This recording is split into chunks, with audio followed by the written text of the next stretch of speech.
कानून होना चाहिए, सिस्टम अच्छा होना चाहिए, और हमारा देश का जमीन हमारा देश के गरीबों के लिए काम आना चाहिए। इसमें कोई विवाद नहीं होना है। दुनिया का सबसे ज्यादा वक्फ प्रॉपर्टी हिंदुस्तान में है।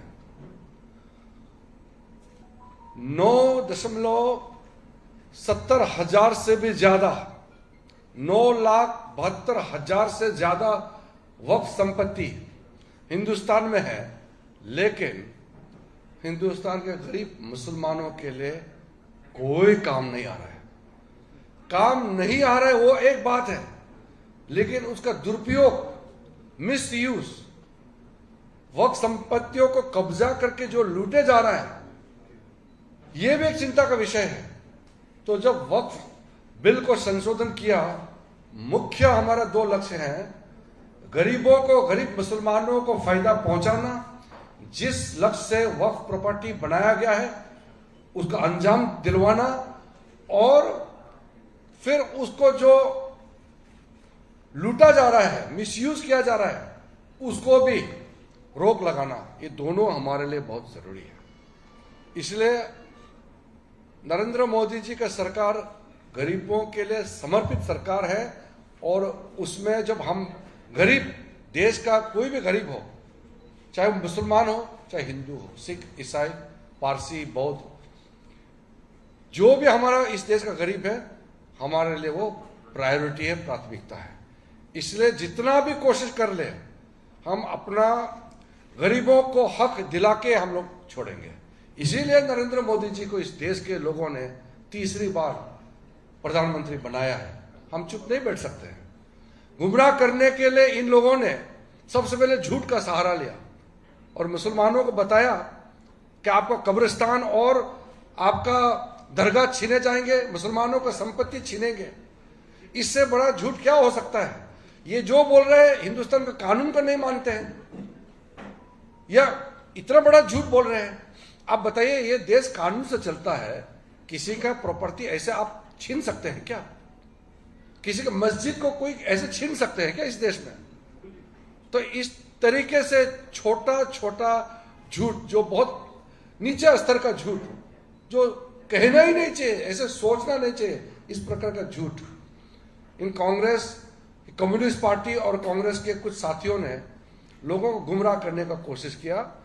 हम लोग ने क्लियरली कहा है कि वक्फ संशोधन अधिनियम ये न्याय देने के लिए है, गरीब मुसलमानों को इंसाफ देने के लिए है, छीनने के लिए नहीं है।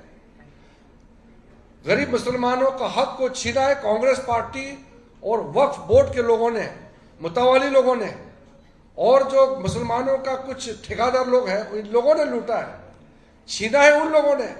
नरेंद्र मोदी का सरकार जो छीना गया वक्फ प्रॉपर्टी को फिर से गरीबों के लिए देने के लिए कानून बनाया है। तो ये उल्टा कह रहे हैं। इसलिए हमने जो तब प्रावधान किया, इसमें ट्रांसपेरेंसी लाएंगे, वक्फ प्रॉपर्टी का मैनेजमेंट में अकाउंटेबिलिटी लाएंगे, हिसाब किताब पूरा पोर्टल, सेंट्रलाइज पोर्टल होगा, एक एक संपत्ति वक्फ का हिसाब किताब देना होगा, मैनेजमेंट प्रॉपर होना होगा और डॉक्यूमेंटेशन होना होगा। पूरा प्रॉपर डॉक्यूमेंटेशन से वक्फ प्रॉपर्टी चलेगा। इसलिए एक एक मैं प्रावधान को अभी नहीं बताऊंगा, क्योंकि आप लोग ऑलरेडी मालूम है और कई बार हम लोग चर्चा कर चुके हैं। तो ये लोग अभी सड़क पर उतारने का नाटक कर रहे हैं। पश्चिम बंगाल में, मुर्शिदाबाद में जो हालत किया है, जो मुख्यमंत्री और जो कांग्रेस और उनके जो दल के साथी जो भी ये कहता है कि संसद का बनाया हुआ कानून को नहीं मानेंगे, तो देश का संविधान को ही नहीं मानते हैं। बाबा साहब भीमराव अंबेडकर का बात करके, और उसी बाबा साहब को इन लोगों ने इंसल्ट किया, पहले भी आज भी कर रहे हैं। हम लोग जब विपक्ष में थे, हम तो पहली बार 2014 में मंत्री बने। हमने जिंदगी भर हम लोग विपक्ष में बैठ करके काम किया है। हम लोगों ने कभी नहीं कहा कि संसद का कानून का हम नहीं मानेंगे। हम लोगों ने कभी भी सड़क पर उतर के नहीं कहा। हम लोग दबाव डालते थे, कानून बदलना चाहिए, कानून बनाना चाहिए, ये कहते थे। हमने कभी ये नहीं कहा कि संसद का कानून का हम नहीं मानेंगे। हम कैसे कह सकते हैं इस देश का नागरिक होते हुए? इसलिए ये लोग जो काम कर रहे हैं ये देश को बहुत नुकसान पहुंचाने वाले हैं। और ये गलत फहमी में ना रहे, मुसलमानों में भी बहुत बड़ा वर्ग के लोग, लाखों लोग आकर के प्राइम मिनिस्टर मोदी जी को धन्यवाद दे रहे हैं, थैंक यू बोलने के लिए आ रहे हैं। मेरे पास भी लाखों लोग आ रहे हैं। इसलिए ये गलत फहमी में नहीं रहना चाहिए कि सारा मुसलमान विरोध कर रहे हैं। कुछ मुसलमान जो गुमराह किया हुआ है और कुछ मुसलमान जो मुसलमानों को वोट बैंक ट्रीट करते हैं, वो लोग गुमराह कर रहे हैं, वो सड़क पर उतारने का नाटक कर रहे हैं। आम मुसलमान इस वक्फ संशोधन अधिनियम का समर्थन कर रहे हैं, स्वागत कर रहे हैं। इसमें कोई कंफ्यूजन नहीं होना चाहिए। पूरा देश एक साथ है और इतना बड़ा देश का संपत्ति को लूटने वालों को हम लोग पूरा लोगों के सामने में एक्सपोज करेंगे। अभी कुछ दिनों के बाद हम पूरा सूची देने वाले हैं। ये जो नाटक कर रहे हैं वक्फ प्रॉपर्टी का नाम से जो लूटे जा रहे हैं, इन लोगों का हम लोग सूची जारी करेंगे, इन लोगों को एक्सपोज करेंगे। इन्होंने कितने सालों तो गरीब मुसलमानों के नाम में लूटा है, वक्फ संपत्ति को लूटा है, हम लोग एक्सपोज करेंगे। इसलिए कोई इस कंफ्यूज में नहीं रहना चाहिए।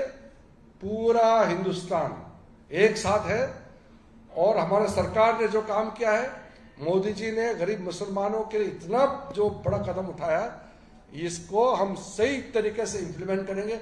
मैं खुद संबंधित मंत्री, सेंट्रल वक्फ काउंसिल के चेयरमैन भी मैं खुद हूं और हम इंश्योर करेंगे कि हर एक वक्फ संपत्ति, लाखों करोड़ों इस संपत्ति से पैसा आएंगे, वो गरीब मुसलमानों को फायदा होना चाहिए, इसका भी सुनिश्चित करेंगे।